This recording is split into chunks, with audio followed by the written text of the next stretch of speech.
ஸ்தோதரிக்கிறோம். என்னை பரிசுத்தப்படுத்தினவரே உம்மை துதிக்கிறோம் துதிக்கிறோம் துதிக்கிறோம் துதிக்கிறோம். ஹalleluya ஹalleluya ரீடேனா ரடரா ஷடரபலபோ. ஓ நன்றி நன்றி நன்றி நன்றி நன்றி நன்றி நன்றி நன்றி நன்றி. என்னை கண்ணின் மணி போல காப்பவரே உம்மை ஆராதிக்கிறோம் அப்பா. நன்றி செலுத்துறோம் நன்றி செலுத்துறோம். ஓ எங்கள் இருதயம் இந்த நேரத்தில் கொழுந்து விட்டு எரியட்டும் அப்பா.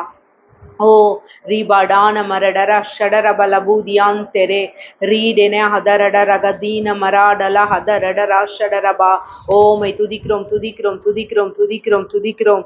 ஓ நீர் நல்லவர், நீர் வல்லவர், நீர் போதுமானவர், நீர் வாக்கு மாறாதவர்.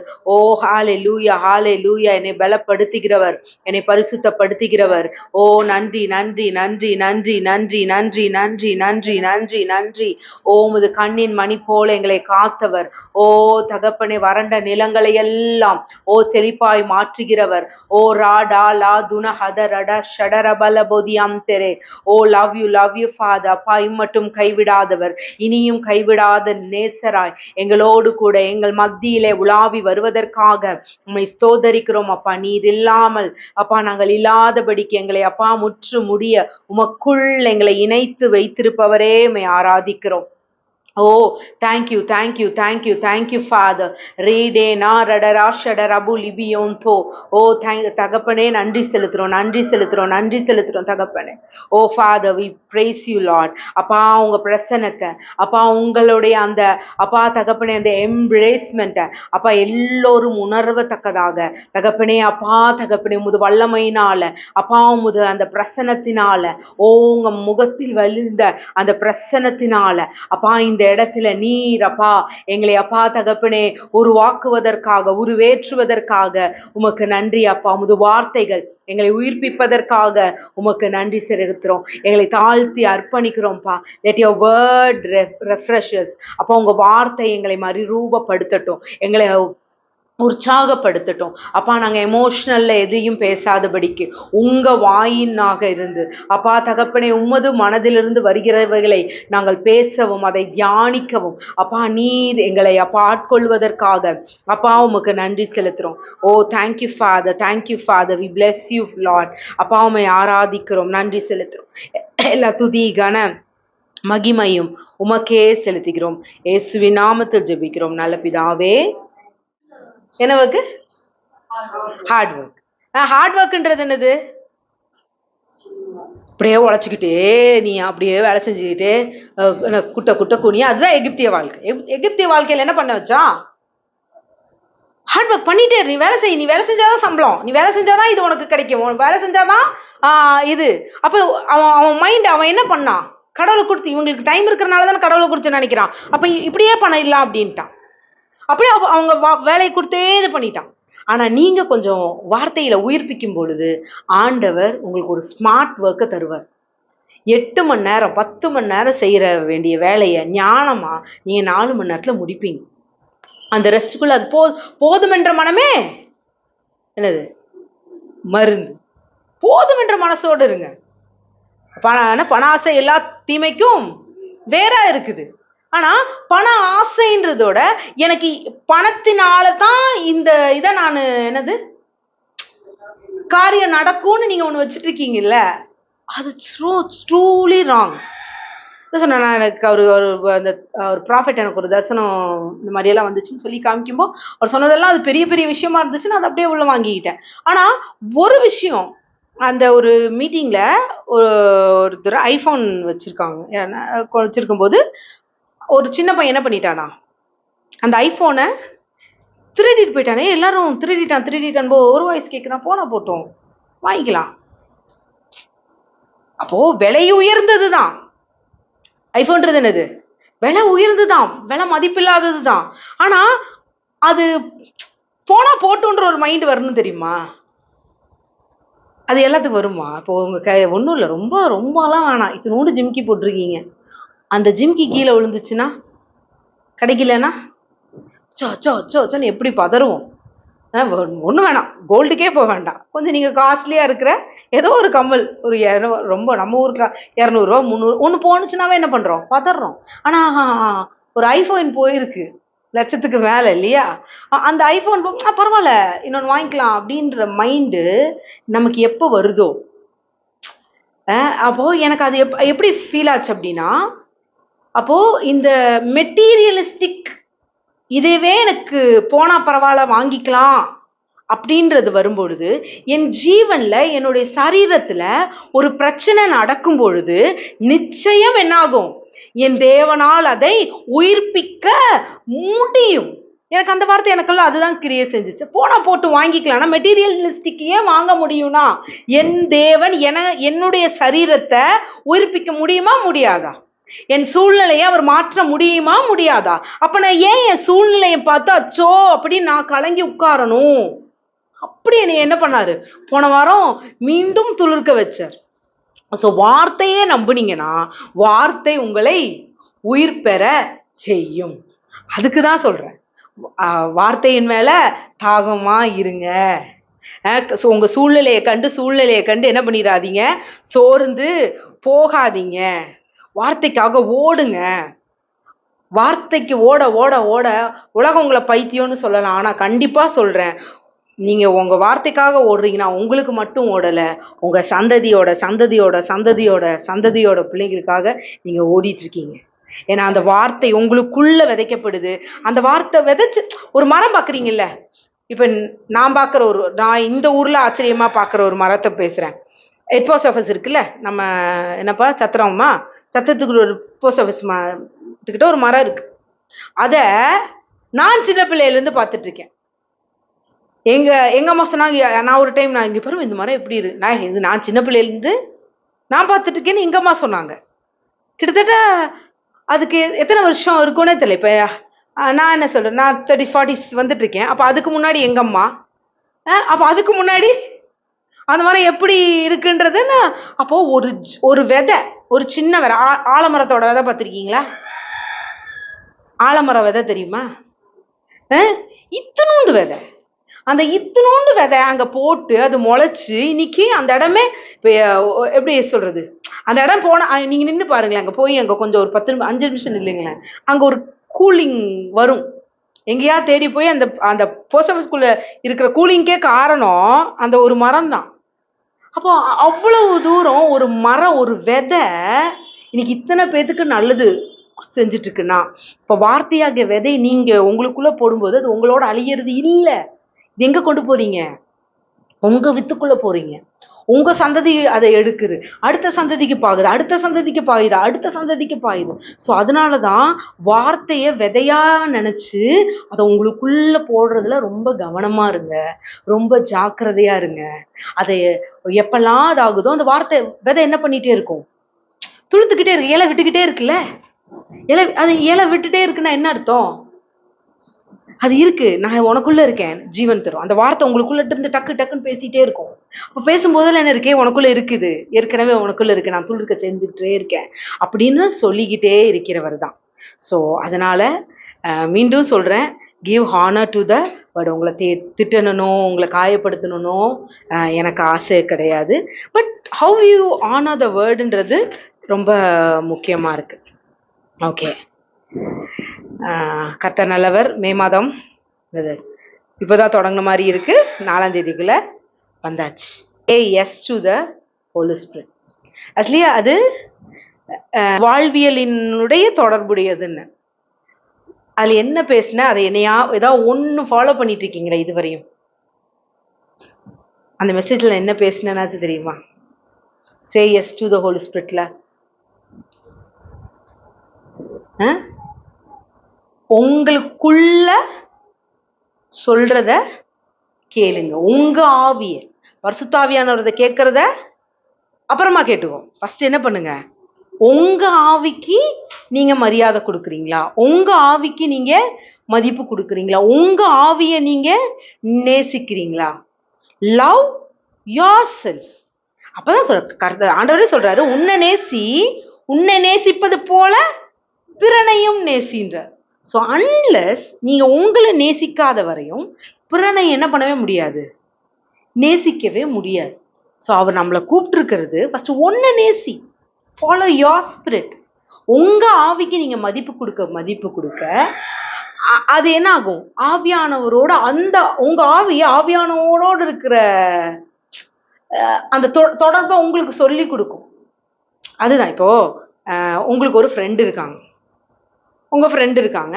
நீங்க ஆக்சுவலி அவங்களுக்கு வேற ஒரு ஃப்ரெண்ட் இருக்கலாம்.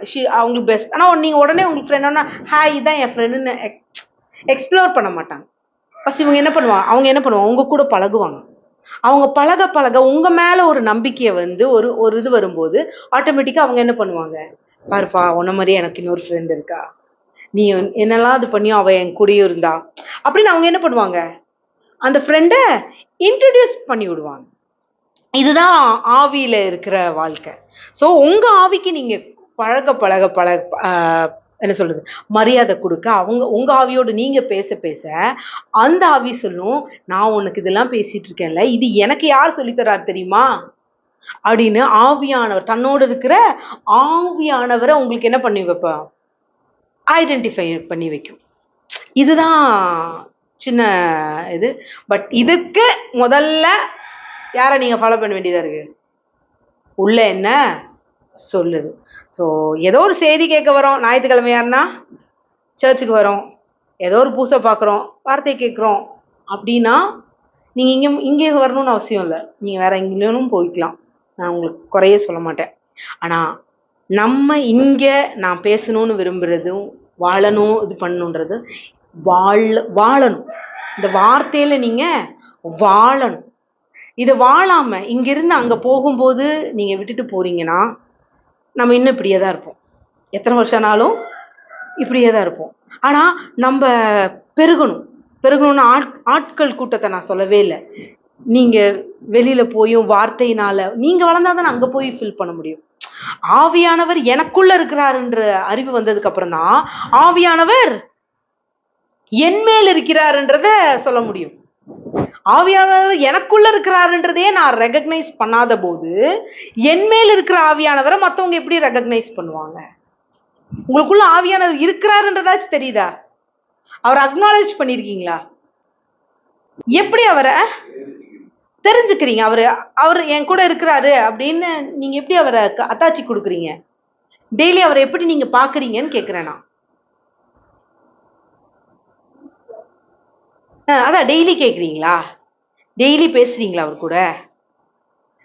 இப்போ குழந்தை மடியில படுத்திருக்கு, காலையில அது தூங்குதோ தூங்கலையோ இது பண்ணலையோ எடுத்துட்டு சிச்சு சிச்சு சிச்சு சிச்சுன்னு கொஞ்சம் இல்லையா? அதே தானே அவர் உங்களுக்குள்ள இருக்கிறாரு. அவருக்கு என்னைக்காச்சும் அவரை கொஞ்சிருக்கீங்களா? வேற ஒண்ணுமே பண்ண வேணாம், கொஞ்சம் இருக்கீங்களா? டெய்லி பண்றோமா? அங்க மறந்து போறோம்ல.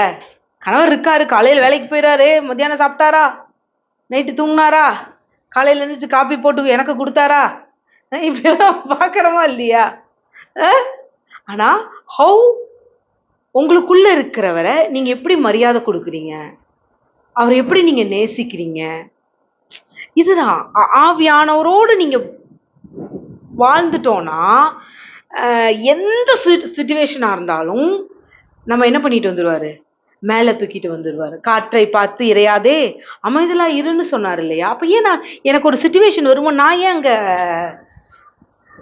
சிக்கி தவிச்சிட்டு நிக்கிறேன்? அப்ப எனக்கு அவரோட நான் இன்னும் பழகலாதனால தானே. நான் இன்னும் அவர் அறியிற விதத்துல நான் அவர் அறியாததுனால நான் ஒரு சிச்சுவேஷன் வரும்போது எனக்குள்ள என்ன பண்றது, ஒரு கலக்கம் வரும் கண்டிப்பா. ஆனா அந்த கலக்கத்திலிருந்து நான் தப்பி வந்துட்டேனா, அதை மேற்கொண்டு வந்துட்டேனா. அவர் சொல்றாரு, நீங்கள் உலகத்தை ஜெயித்தீர்களேன்றார். ஆனா நீங்க உலகத்தை ஜெயிச்சிட்டு இருக்கீங்களா? அந்தந்த நாளுக்கு அந்தந்த சிச்சுவேஷன்ல இருந்து நீங்க ஜெயிச்சிட்டு இருக்கீங்களா? ஜெயிச்சிட்டு இருக்கிற மாதிரி உங்களையவே நீங்க ஏமாத்திட்டு இருக்கீங்களா? ரெண்டுக்கு வித்தியாசம் இருக்கு. ஆமாங்க, ஜெயிச்சிட்டோங்க. ஆனா ஒரு பிரச்சனை வரும்போது காத்து என்ன ஆயிருது? காத்து போன பலூன் மாதிரி நம்ம ஆயிடுறோம். ஆனா பலூன் மாதிரி ஆனாலும் அடுத்த நிமிஷம் ஒரு வார்த்தை உங்களை துளிர்க்க செய்கிறதா? அப்ப இதுக்கு என்ன பண்ணணும்? சோர்ந்து போன சிச்சுவேஷன்ல நீங்க என்ன பண்ணுவீங்க? நிச்சயமா என்ன பண்ணணும்? அவர்கிட்ட தான் போனோம். அவர்கிட்ட போகாம இல்ல நம்ம இல்லாட்டி நமக்கு ஒரு சோல்மேட்டாச்சும் இருக்கணும். நல்ல ஒரு நம்ம பிரச்சனைகள் எல்லாம் அவங்ககிட்ட சொல்லலாம். அவங்க சொன்னா நமக்கு ஒரு ஆலோசனை தருவாங்க. அப்படின்ற அளவுக்காச்சும் நமக்கு என்ன இருக்கலாம், சோல்மேட் இருக்கலாம். இப்ப அதுதான் ரொம்ப பெரிய பாரமா இருக்கு. நம்ம சில விஷயங்கள்ல நம்ம நம்ம இவங்க தான் நம்ம கூட இருப்பாங்க அப்படின்னு சொல்லி நம்ம ஒரு விஷயம் செஞ்சுட்டு இருக்கும்போது, ஆனா அவங்க அப்படியே மாறி போயிடுறாங்க. ஒரு சோல்மேட்னா நீங்க என்ன நினைக்கிறீங்க? ஆவியானவர் யாரு? எப்படி அப்ப அந்த சோல்மேட் கிட்ட நீங்க எப்படி இருக்கணும்? என்ன இருக்கணும்? ஒளிவு மறைவு இருக்கக்கூடாது. இன்னைக்கு சில நேரங்களில் கணவன் மனைவி கிட்டயே ஒளிவு மறைவு இல்லையான நிறைய விஷயங்கள் இருக்கு. பிள்ளைகளே, நீங்கள் தேவனால் உண்டாயிருந்து அவர்களை ஜெயித்தீர்கள். ஏனெனில் உலகத்தில் இருக்கிறவனிலும் உங்களில் இருக்கிறவர் பெரியவர். உங்களில் இருக்கிறவர் பெரியவர். பெரியவர்னா என்னது? அவர் இஸ் கிரேட்டர் தென், எப்படி சொல்றது, ஒரு வல்லமை உள்ளவர். அவர் அவர் அவர் பலத்துக்கு முன்னாடி ஒண்ணுமே இல்லை. அப்போ அவ்வளவு பலன் உள்ளவர், வல்லமை உள்ளவர், பராக்கிரமர். இப்ப எங்க இருக்கிறாராம்? எனக்குள்ள இருக்கிறாரு. அப்ப உங்களுக்குள்ள இருக்கிறாரு. நீங்கள் என்ன பண்ணீங்களா? உலகத்தை ஜெயித்தீர்களே. நம்ம ஏற்கனவே உலகத்தை ஜெயிச்சிட்டோம். இங்க இன்னொரு இதுல சொல்லப்பட்டிருக்கு, உங்களுக்கு ஒரு பெரிய விக்டரி நீங்க எடுத்துட்டீங்க. யாருக்கு எதிரா? ஃபால்ஸ் டீச்சர்ஸ்க்கு எதிரா. ஆன்டி கிரைஸ்ட்னா யாருங்க?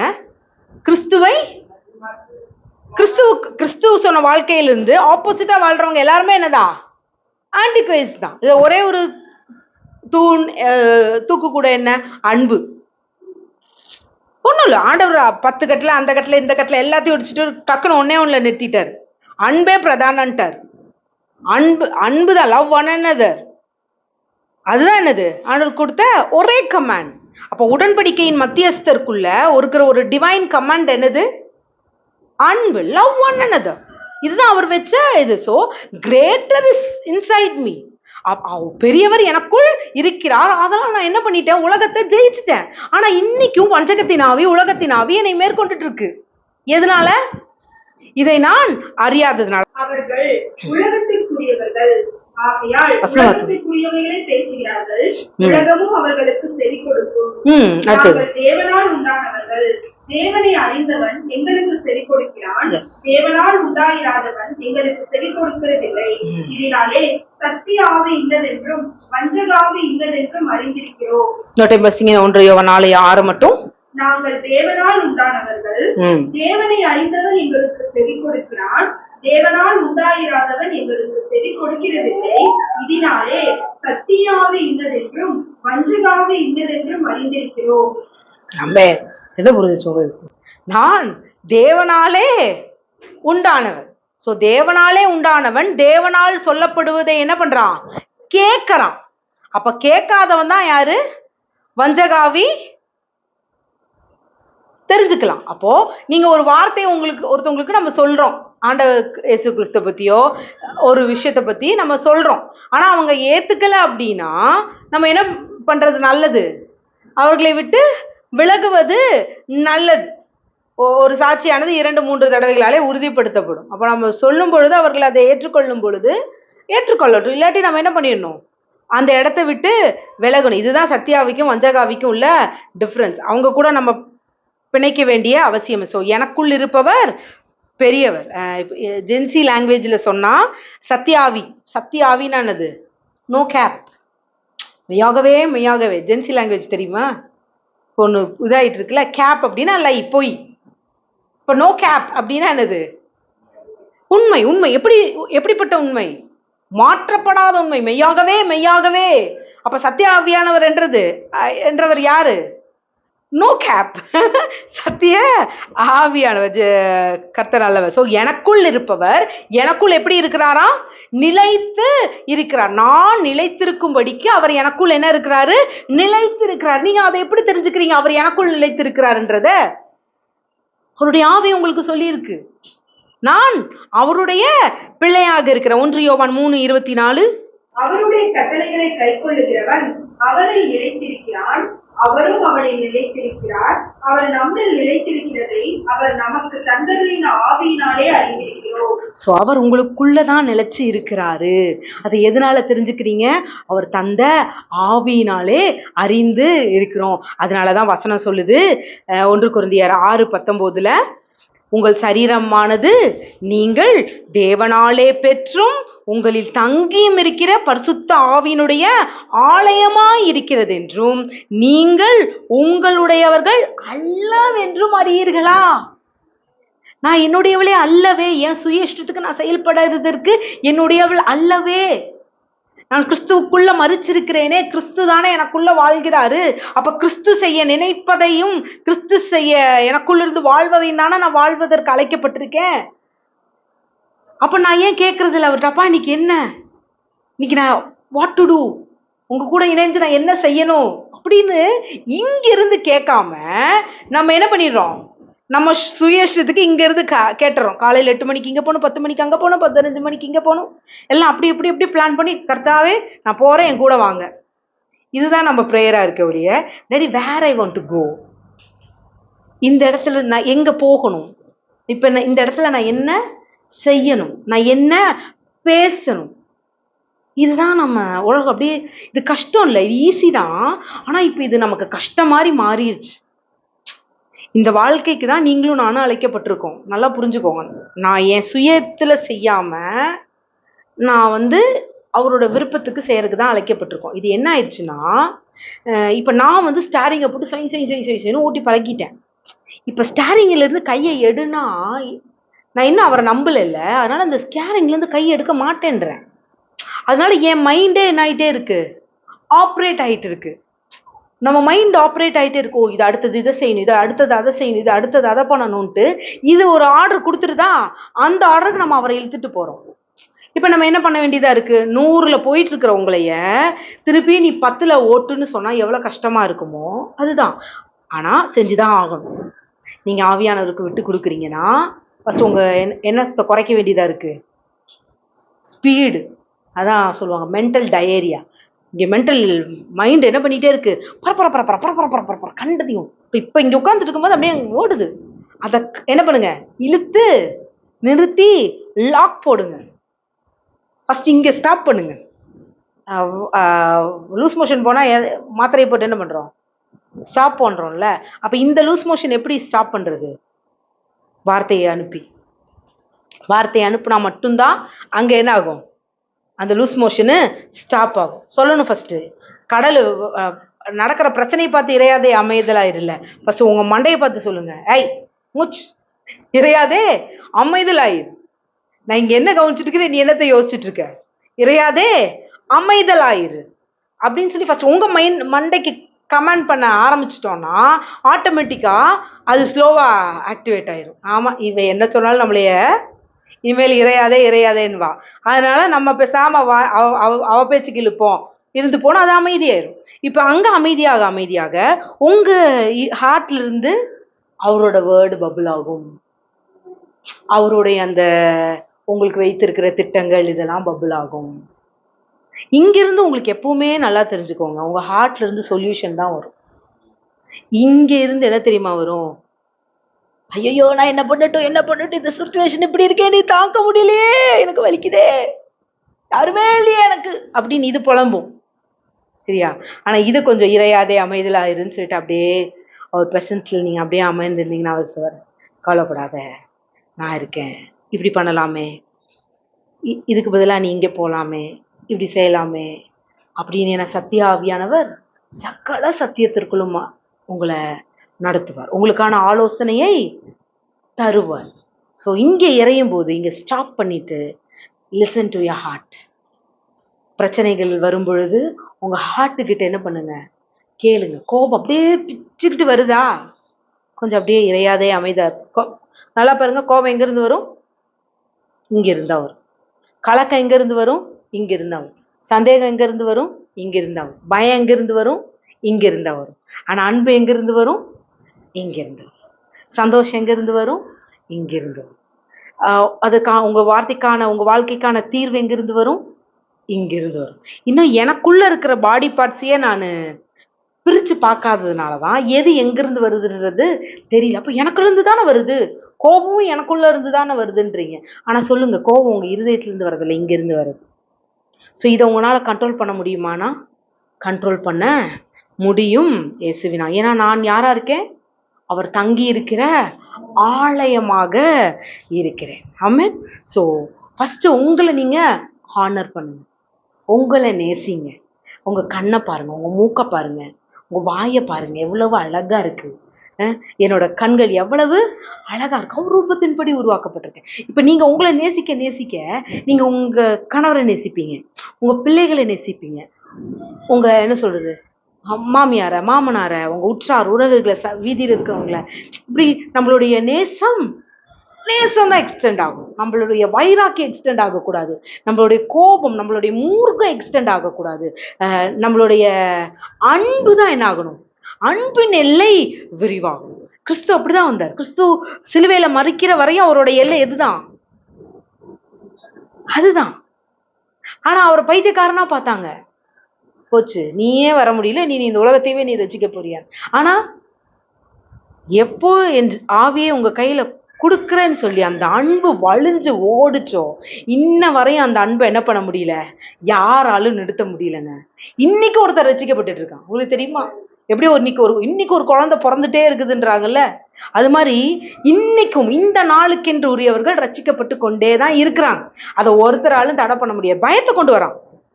எப்படி எகிப்து காலத்துல அவங்களாம் பெருகவே இல்லை, அவங்களாம் அவ்வளவுதான் முடிஞ்சு போனாங்க அப்படின்னு சொல்லி எகிப்தியன் எப்படி ஒடுக்குனானோ அப்படிதான் கிறிஸ்துவருக்கு எதிராக அங்கே அப்படி நடக்குது இப்படி நடக்குதுன்னு. ஆனா அவர்கள் எவ்வளவாய் ஒடுக்கினார்களோ அவ்வளவாய் பெருகி கொண்டே இருக்கிறார்கள். அதுதான் உண்மை. இப்ப பாருங்க, இப்ப நம்ம இதுக்கே வருவோம், சப்ஸ்கிரைபர்ஸ் நம்மகிட்ட இருக்கிறதே கொஞ்சம் தான். பைபிளுக்கு யாருன்னே தெரியல, யாரோ ஒருத்தர் என்ன பண்றாங்க, டொப்புக்குன்னு அன்சப்ஸ்கிரைப் பண்ணி போறாங்க. இப்படி அன்சப்ஸ்கிரைப் பண்ணி போகும்போது நான் வச்சுச்சோ அப்படின்னு வருத்தப்பட்டேன். ஆனா அவங்க யாரெல்லாம் அன்சப்ஸ்கிரைப் பண்றாங்களோ அவங்க அன்சப்ஸ்கிரைப் போனாலும் எனக்கு டக்கு டக்குன்னு 3 நாளுன்னு எகிருது. அப்ப நான் ஜை அன்சப்ஸ்கிரைப் பண்ணுவது நல்லது. ஏன்னா அவங்க பண்ண என்ன ஆகுது, ஒண்ணு போகுது 2 நாளுன்னு உள்ள வருது. ஸோ எவ்வளவாய் ஒடுக்கினார்களோ அவங்க நினைச்சா இவங்க என்னவா அன்சப்ஸ்கிரைப் பண்ணிட்டா நம்ம பெருக தடுத்துடலாம் போல இருக்குன்ற மாதிரி. இட்ஸ் நாட் மேட்டர் இல்லையா? ஸோ ஆஃப்டர் ஆல் ஒரு யூடியூப்கே இதுக்கே இவ்வளோ இருக்குன்னா அவர் நம்மளை எவ்வளோ நேசிக்கிறார். ஸோ நான் எங்கேயாச்சும் உங்களை ஒடுக்குறாங்களா, எங்கேயாவது ஒரு சூழ்நிலை உங்களை ஒடுக்குதா, ஒன்று யோசிச்சுக்கோங்க. எவ்வளவாய் என்னை ஒடுக்கினாலும் நான் அவ்வளவாய் பெருகுவேன். நான் பெருகவே அழைக்கப்பட்டிருக்கேன். என் பெருக்கத்தை என் சூழ்நிலை, என்னுடைய இப்ப இருக்கிற இந்த ஒடுக்கம் தடை செய்ய முடியாது. Just overcome by the word. அவருடைய வார்த்தையினால எழும்பி வரணும்ல. ஃபர்ஸ்ட் அதுக்கு என்ன தெரியணும்? ஆவியானவரை தெரியும். ஏன் ஆவிய தெரியணும். அப்போ அந்த ஆவியானவர் உங்களுக்கு எதைத்தான் பேசுவாரு? வார்த்தை அனுப்பிதான் சுகப்படுத்துவார். அப்ப அந்த வார்த்தை எங்கிருந்து வருதுன்றதை நீங்க தெரிஞ்சுக்கணும் இல்லையா? அப்ப ஃபர்ஸ்ட் உங்களுக்குள்ள இருக்கிற பாடியை நீங்க டிஃபரன்ஷியேட் பண்ணணும். மைண்ட் என்ன பேசும், என் இருதயம் என்ன பேசும். அப்ப என் இருதயம் அவரோட வார்த்தையை பேசும், மைண்டோ கரப்டடான விஷயங்களை பேசும். ஆமென். ஸோ ஒருவரையும் நான் என்ன பண்ணக்கூடாது, மாம்சத்தின்படி அறிவதற்கு நான் அழைக்கப்படவில்லை. ஸோ நான் ஆவிக்குரியவைகளையும் சத்திய ஆவியினதென்றும் வஞ்சக ஆவியினதென்றும் அறிந்து இருக்கிறேன். மோசே கிட்ட ஆண்டவர் சொல்றார், என்ன சொல்றாரு? உன் பாதரட்சியை கழற்றி போடு. இந்த இடம் எப்படிப்பட்ட இடம்? பரிசுத்தம் உள்ள இடம். இன்னொரு முறை சொல்றேன், நம்ம யாரா இருக்கோம்? தேவனுடைய ஆலயமா இருக்கோம். மோசே பத்தி என்ன சொல்றாரு? செருப்பை கழட்டி போடு, இந்த இடம் பரிசுத்தம் உள்ளது. இன்னொரு டைம் சொல்றேன், நம்ம யாரா இருக்கோம்? தேவனுடைய ஆலயமா இருக்கும். மோசே பத்தி என்ன சொல்றாரு? நீ நிற்கிற இடம் பரிசுத்தம் உள்ளது, பாதரட்சைய கழட்டி போடு. ஒரு ஆமேன் கூட வரலையே, திருன்னு முடிக்கிறீங்களே. அப்போ இன்னைக்கு நீங்க அவருடைய ஆலயமா இருக்கிறீங்க. அப்போ பாதரட்சைன்ற எதுவும் எனக்குள்ள இருக்காது, எனக்குள்ள தங்க முடியாது. ஏன்னா நான் பரிசுத்தம் உள்ளவள். பரிசுத்தம் உள்ள எனக்குள்ள பரிசுத்தம் உள்ளதுதான் வரும். சோ அன்னைக்கு அந்த இடம் பரிசுத்தம் உள்ளது. அதனால அங்க பாதரட்சையை கழட்டி வெட்டிட்டு போன்றாரு. இன்னைக்கு நீங்க பரிசுத்தம் உள்ளவர்கள், ஏன்னா சத்திய ஆவியானவர் உங்களுக்குள்ள இருக்கிறார், உங்களுக்குள்ள தங்கி இருக்கிறாரு. அப்ப நீங்க எவ்வளவு பரிசுத்தம் உள்ளவர்கள். உங்களுக்குள்ள எப்படி கபடு எல்லாம் தங்கி இருக்கலாம்? தங்கி இருக்க முடியாது. வேல்யூ யோர் செல்ஃப், அதை தான் சொல்ல வரேன். உங்களை நீங்க என்ன பண்ணுங்க, தகுதிப்படுத்துங்க. ஐயோ நான் பதறு, நான் புல்லு, நான் பூச்சி இல்ல, நீங்க அவர் சாயலின்படியும் ரூபத்தின்படியும் உருவாக்கப்பட்டு இருக்கிறீர்கள். நான் அவர் தங்குகிற ஆலயம். மோசே கிட்ட ஆண்டவர் பேசின இடமே அவ்வளவு பரிசுத்தம் உள்ளதுன்னா, இன்னைக்கு அவர் என் கூட எங்கிட்ட இருந்து பேசிக்கொண்டே இருக்கிறார். அவர் எனக்குள்ள இருக்கிறார். அப்புறம் நான் எப்படி பரிசுத்தம் இல்லாம இருப்பேன்? நான் பரிசுத்தம் உள்ள சந்ததி. Value your self. இன்னைக்கு உங்களை குறித்த என்ன சொல்றது, உங்க மண்டையே உங்களை பத்தி தப்பா பேசிட்டு இருக்குன்னா, ஐ ஸ்பீக், ஐ கமாண்ட், அதெல்லாம் கலண்டு ஓடட்டும் இயேசுவின் நாமத்தினாலேயோ. என்னால் ஒண்ணுமே செய்ய முடியல அப்படின்னு உங்களைய நீங்க தாழ்வு மனப்பான்மைக்குள்ள வச்சுட்டு இருக்கீங்கன்னா, இன்னைக்கு இந்த நேம் ஆஃப் ஜீசஸ் அது கலண்டு ஓடட்டும் இயேசுவின் நாமத்தினால. ஸோ இன்னைக்கு எனக்குள்ளே உங்களுக்குள்ள இருக்கிறது யாருடைய ஆவி? இயேசுவின் ஆவி. இயேசுவின் ஆவி எப்படிப்பட்ட ஆவி? கிறிஸ்துவின் ஆவி எப்படிப்பட்ட ஆவி? அப்பா பிதாவே என்று வசனத்தை சொல்லியிருக்கணும். கலாத்தியர் 4:6. மேலும் நீங்கள் புத்திர சுவியாரர் ஆனபடியினால் அப்பா பிதாவே என்று கூப்பிடத்தக்கதாக தேவன் தமது குமாரனுடைய ஆவியை உங்கள் இருதயங்களில் அனுப்பினார். எங்க அனுப்புனாருங்களாங்க? இருதயங்களை அனுப்புனார். இப்ப உங்களுக்கு புரியுதா? ஏன் அப்ப என் இருதயம் களவு பேசுமா? களவு பேசாது. ஏன்னா அவருடைய ஆவி என் இருதயத்தில் ஊற்றப்பட்டிருக்கு. ஸோ என் இருதயத்திலிருந்து பொல்லாத நினைவுகள் வராது. பொல்லாத நினைவுகள் எங்க இருந்து தான் வரும்? சிந்தையில இருந்து தான் வரும். நீங்க இங்க இருந்து இங்க கடந்ததுக்கு அப்புறம் தான் இதயம் கரெக்ட் ஆயிரு. ஆனா நீங்க இங்க இருக்கிறத இங்கேயே அமைதலா இருன்னு சொல்லி அடக்கி அதுக்கு ஸ்க்ரூ பண்ணிட்டீங்கன்னா, உங்க இருதயம் எப்பொழுதும் அவருடைய ஆவியினாலே எப்படியா அப்பா பிதாவே என்று அழைக்கத்தக்க புத்திர சுவிகாரத்தின் ஆவியினாலே உங்களை நிறைச்சிருக்கிறாராம். ஸோ நீங்க எந்நேரம் அவர்கிட்ட போலாம். ஒவ்வொரு ப்ராப்ளத்துக்கும் சொல்யூஷன் அவர் தருவாரு. நம்ம போன வாரம் பார்த்தோம், தாவீது 3 வருஷம் பஞ்சம், எங்க போறாரு? உடனே ஆண்டவர்கிட்ட தான் கேட்க போறாரு, வாட் இஸ் த ப்ராப்ளம், ஏன் 3 வருஷம் பஞ்சம்னு. ஆண்டவர் என்ன பண்றாரு? அந்த ப்ராப்ளத்துக்கான காரணத்தை சொல்றாரு. ஆனா சொல்யூஷன் சொல்லல. சொல்யூஷன் கேட்கவும் இல்லை.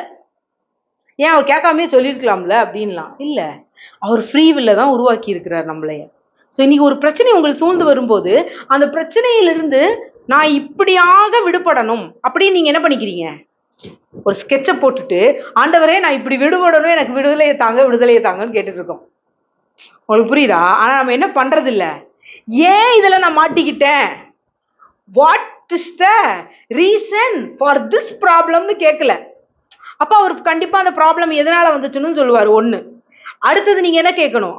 இதனாலயா ப்ராப்ளம் வச்சுக்கிறேன். இப்போ ஒரு மனுஷனால ப்ராப்ளம்ட்டாருன்னா உடனே நீங்க வச்சுக்கிறேன்டா அவனை அப்படின்ட்டு, உன்னாலதான்டா எனக்கு பிரச்சனை அப்படி போய் நிக்க கூடாது. உடனே நீங்க என்ன பண்ணணும்? அப்ப இந்த ப்ராப்ளம் இவங்கனால வந்துருக்குன்னா வாட் இஸ் த சொல்யூஷன் அப்படின்னு அன்னைக்கு தாவீது கேட்டிருந்தாருன்னா, அந்த 7 பேர் அங்க வீணா செத்துருக்க மாட்டாங்க. ஆனா தீமையை நன்மையாக மாற்றுகிறவர் ஒருவர் அவருக்கு தாவீது கூட இருந்ததுனாலதான் அன்னைக்கு அதை மாத்தி விட்டார். யாரு? என்ற ஒரு ஸ்திரியை எழுப்பி அவன் பண்ணின தாவீது செய்த ஒரு தவற, என் பிள்ளைகள் சபிக்கப்பட்டவர்கள் அல்ல, என என் பிள்ளைகளுடைய சாபத்தை யார்கிட்ட வாங்கக்கூடாது? தகப்பனுடைய சாபத்தை யார்கிட்ட வாங்கக்கூடாது? பிள்ளைகிட்ட வாங்கக்கூடாது என்று எழுதி இருக்கிறதே என்றவள் அறிந்தவளாய், எங்கேயும் கூக்குரலோட ஒன்னும் பேசலாம், அந்த அம்மா பாட்டுக்கு அமைதியா உட்கார்ந்து யார்கிட்ட பேசிட்டு இருக்காங்க? ஆண்டவர்கிட்ட. ஏன்னா அவர் தான் நியாயாதிபதி, அவரே நியாயக்கேடு இல்லாத தேவன், அவரே என் கண்மலை அப்படின்னு சொல்லி அவங்க அமர்ந்து இருக்கும் பொழுது அங்கே தாவீதுடைய இருதயம் மாற்றப்படு. ஸோ தாவீது, ஆமா இல்ல அன்னைக்கே மழை வந்திருக்கணுமே. மழை வந்ததுக்கு காரணம் இதுவானா, அவன் என்னைக்கு இவங்களை தூக்கி போட்டானா அன்னைக்கே மழை வந்திருக்கணுமா இல்லையா? மழை வரலையே. 6 மாசம் ஆச்சு, 7 மாசமாச்சு, வரலையே. அப்போ என்ன தாவீதுட்டு இருக்கிற ஒரே ஒரு குணம் அதுதாங்க, அது செய்யற தப்பா என்ன பண்ணிடுவாரு? உடனே மாறிடுவாரு. அப்போ ஆமா இல்ல மழை வரல இல்ல டக்குன்னு இது பண்ண, அவர் ராஜா நினைச்சிருந்தா இந்த அம்மா ஏன் எப்படி பண்ணிட்டு இருக்கு, நைட்டோட நைட்டா இந்த அம்மாவையும் தூக்கி அந்த எலும்போட எலும்பு அந்த அம்மா எந்த பாறைக்கு பக்கத்தில் இருக்கோ அந்த பாறையில தோண்டி இந்த அம்மாவையும் சேர்த்து போச்சிருக்குன்னு சொல்லி ஒரு தப்பான திட்டத்தை என்ன பண்ணியிருந்திருக்கலாம், தந்திருக்கலாம். ஏன்னா தன்னுடைய ஆணைக்கு விரோதமா அந்த அம்மா ஒரு பண்ணிட்டு இருக்கு, தன்னோட பேரை களங்கப்படுத்துற மாதிரி பண்ணிட்டு இருக்கு. ஆனா தாவீது அப்படி பண்ணல. கூப்பிடுற அந்த செல்லக்குட்டியே என்ன பண்றாரு, யாரோட எலும்பெல்லாம், சவுலோட எலும்பு, யோனத்தான் எலும்பு, எல்லாரோட எலும்பையும் எடுத்துட்டு வந்து அதே பட்டணத்துல எந்த கிபியோனியர்கள், இது எங்களுடைய இடத்துல எங்களை வாழ முடியாது, ஆக்சுவலி யாரோட இடம், இது பெஞ்சமின் பிரிச்ச இடம் தான், ஆனா இவங்க எங்களோட இடம், எங்க இடத்துல இவங்க எங்களை வாழ முடியாம பண்றாங்கன்ட்டு ஒரு தப்பான ஒரு குற்றச்சாட்டை தான் வைக்கிறாங்க. ஸோ அந்த இதுல மீண்டும் அவர்களுடைய எல்லாம் புதைக்கப்படுது, எலும்புகள் எல்லாம் புதைக்கப்படுது. இன்னைக்கு இதுல இருந்து நீங்க போன வாரமே கேட்கணும் சொன்னா யாரும் வரல. ஆனா இதுல இருந்து நம்ம என்ன தெரிஞ்சுக்கணும், உங்க பிள்ளைகள் நீங்களும் சபிக்காதீங்க, மற்றவங்க சாபங்களையும் நீங்க என்ன பண்ணாதீங்க, ஏற்றுக்கொள்ளாதீங்க. சரியா? சில டைம்ல கோவத்தை கூட நான் ஏதோ ஒன்று பேசிடுவோம், ஆனால் அது உடனே கேன்சல் பண்ணுங்க. கூடுமான வரையும் அதை பேசாதபடிக்கு உங்க வாய்க்கு காவல் வைங்க. உங்க பிள்ளைங்களை, என் பிள்ளைகள் சபிக்கப்பட்டவர்கள் அல்ல, அவர்கள் ஆசீர்வதிக்கப்பட்ட சந்ததி. ஸோ ஒரு மரித்து போன தன் பிள்ளைகளுக்காகவே ஸ்திரீயானவள் தன் பிள்ளைகளுக்காக தவிச்சிருப்பானா, இன்னைக்கு நம்ம பிள்ளைகளுக்காக. அப்போ என் பிள்ளைகள் சபிக்கப்பட்டவர்கள் அல்ல, அவர்கள் எப்படி இருப்பாங்க, வாழ்வார்கள், அவர்கள் சுகித்து வாழ்வார்கள்னு சொல்லி இந்த நாட்கள்ல ரிஸ்பாவை போல நம்மளும் சொல்ல வேண்டியதாக இருக்கிறது நிச்சயமா இருக்கு. So what I'm saying, so என்னுடைய ஆவி பிதாவினுடைய ஆவியாக இருக்கிறது. ஸோ இப்படியே ப்ரேயர் பண்ணுங்க, அவரை அறிந்து உங்க சொல்யூஷன், உங்க ப்ராப்ளத்துல எந்த ஒரு இதுனாலும் ஒன்னே ஒன்று தான். அன்னைக்கு சொன்னேன், உடன்படிக்கை பெட்டியில, உடன்படிக்கை பெட்டிக்குள்ள என்னெல்லாம் இருந்துச்சு, அப்பம், அந்த கோல், அந்த கட்டளை. அப்ப அது என்னது, டிவைன் கமாண்ட். அதுக்குள்ள என்ன இருந்துச்சு, கமாண்ட், டிவைன் கமாண்ட் இருந்துச்சு. அதுக்கப்புறம் டிவைன் ப்ரொவிஷன் இருந்துச்சு, divine super natural life style. ஒரே ராத்திரியில துளிர்க்க செய்த தேவன். அது மரக்கட்டை தான், மரக்குச்சி தான், அதனால எண்ணெய் போட்டு வெறும் இதுக்கு யூஸ் பண்ண குச்சி தான், ஆனால் ஒரே ராத்திரியிலே துளிர்க்க செய்தார். ஸோ இன்னைக்கு நான் இந்த உடன்படிக்கையின் பெட்டியின் மத்தியஸ்தர் இப்போ எனக்குள்ள வாழ்ந்து கொண்டிருக்கிறார். அப்போ அந்த டிவைன் லொகேஷன் கமாண்டுன்றது என்னது, 10 கட்டளைகள் இப்படி செய் அப்படி செய்கின்ற இதாக இருந்துச்சு. இன்னைக்கு எனக்கு டிவைன் கமாண்டாக இருக்கு, அன்பின் கமாண்டு தான் இன்னைக்கு எனக்குள்ள இருக்கிறது.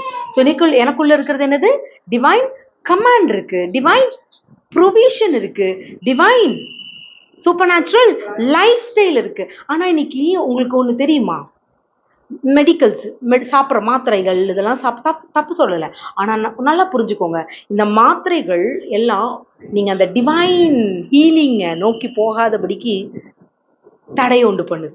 நம்பிக்கை எங்கே போயிடுது, டாக்டர் சொல்லிட்டாருங்க, டாக்டர் ஒரு கல்லை தாங்க போட சொன்னாரு, டாக்டர் சொன்னா டக்கு நம்ம அதை என்ன பண்ணிடுறோம், நம்பிடுறோம், அக்செப்ட் பண்ணுறோம்.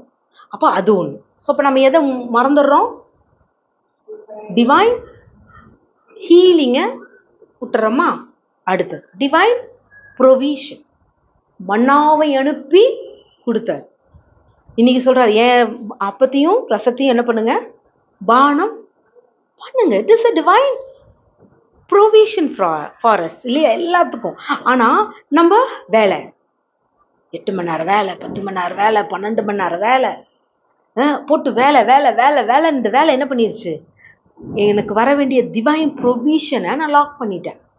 எனக்கு அது இருக்குதுன்னு தெரிஞ்சாலும் நான் என்ன சொல்லிடுறேன், அது எப்படிங்க டிவைனா வரும், தெய்வீகமா எனக்கு எப்படி வரும், நான் வேலை செஞ்சா தானே எனக்கு காசு, நான் வேலைக்கு போனா தானே இது. ஆமா, வேலைக்கு போனா தான், அதுல எந்த ஒரு குழப்பமும் இல்லை. ஆனா நான் எப்படி வேலை செய்யணும், அதை அவர்கிட்ட கேட்டா அவர் எனக்கு டிவைன் ப்ரொவிஷனை தருவாரா தரமாட்டாரா. நம்ம இதை நம்பி நம்பி நம்பி நம்ம என்ன பண்ணிட்டோம், டிவைன் ப்ரொவிஷனை லாக் பண்ணிட்டோம். இப்போ பிள்ளைங்க படிக்கிறாங்க, கதறி கதறி படிக்கிறாங்க.